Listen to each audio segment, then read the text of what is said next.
Hello, bachcho. Let's see the question. The question says that if A and B are square matrices of order 3 such that determinant A is equal to 3, determinant B is equal to 2, then the value of determinant of A inverse adjoint of B inverse adjoint of 3 A inverse is equal to.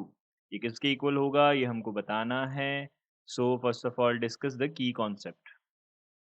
तो हमने क्या किया की concept discuss कर लेते हैं. यहाँ पे हमारे पास में जो ऑर्डर है वो तो 3 है. अब देखो, जब भी हमारे पास determinant A B C D इस टाइप से हो, उनका सबका होल डिटर्मिनेंट निकालना हो, तो determinant A determinant B determinant C determinant D इस टाइप से हम इसका डिटर्मिनेंट फाइंड आउट कर लेते हैं.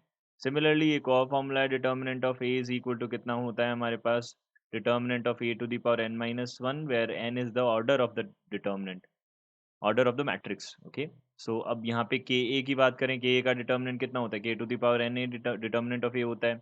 अब सिमिलरली डिटर्मिनेंट ऑफ देखो, determinant of B to the power minus one जो होता है वो one upon determinant of B होता है. इनका हम यहाँ पे यूज़ करेंगे इन कॉन्सेप्ट्स का. सो बेसिकली हमारे पास में डिटर्मिनेंट ऑफ ए तो 3 गिवन है, डिटर्मिनेंट ऑफ बी कितना गिवन है, 2 गिवन है. यहाँ से हमको determinant of A inverse adjoint of B inverse and adjoint of 3 A inverse, ये हमको फाइंड आउट करना है.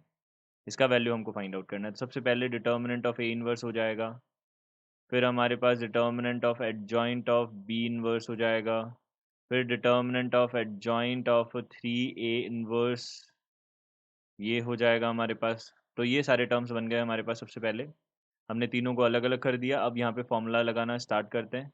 देखो, फॉर्मूला यूज़ करना स्टार्ट किया तो वन अपॉन डिटर्मिनेंट ए आ गया. फिर एडजॉइंट ऑफ बी इनवर्स है, तो यहाँ पे हमने क्या बोला, बी इनवर्स जो है उसके डिटर्मिनेंट का कितना आ जाएगा, पावर 2 आ जाएगा. अब जैसे ऑर्डर 3 है तो यहाँ पावर 2 हो जाएगा, एन माइनस वन होता है यहाँ पे.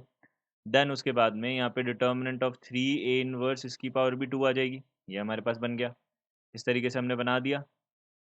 अब देखो, अब इसको हम सिंप्लीफाई करते हैं. तो इसको सिंप्लीफाई किया तो यहाँ से हमको पता है डिटर्मिनेंट ऑफ बी इनवर्स जो होता है वो किसके इक्वल होता है. देखो यहाँ पे तो डिटर्मिनेंट ऑफ ए आ गया, फिर यहाँ से वन अपॉन यहाँ से कितना आ जाएगा, देखो यहाँ से वन अपॉन हमारे पास कितना आ गया, डिटर्मिनेंट ऑफ बी आ गया और उसका स्क्वायर आ गया.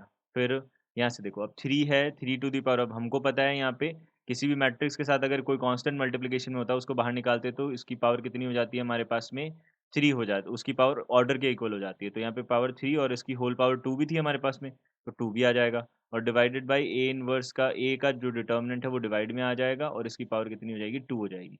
ये बन जाएगा. अब ए और बी की वैल्यूज़ रख देते हैं सारी की सारी. तो यहाँ पे हमारे पास क्या-क्या आएगा, देखो यहाँ से हमारे पास बनेगा सबसे पहले ए का वैल्यू, हमारे पास ए का डिटर्मिनेंट 3 है, तो 1 अपॉन यहाँ से 3 आ जाएगा. तो 1 अपॉन 3 मल्टीप्लाइड बाय यहाँ पे 1 अपॉन यहाँ पे 2 का स्क्वायर हो जाएगा यानी कि 4 हो जाएगा. फिर उसके बाद में 3 टू द पावर 6 हो गया एंड डिवाइडेड बाय यहाँ से कितना हो जाएगा, determinant of A to the power 2, determinant of A कितना है, 3 है, 3 की पावर कितना हो गया, 2 हो गया. तो 3 की पावर कितना हो गया, 2 हो गया. ये बन गया. तो 3 टू द पावर 3 बनेगा और डिवाइडेड बाई 4 यानी कि यहाँ से 27/4 हमारे पास बन जाएगा. 27/4 it means B option will be our correct answer. I hope you understood it well. Good luck. Thank you.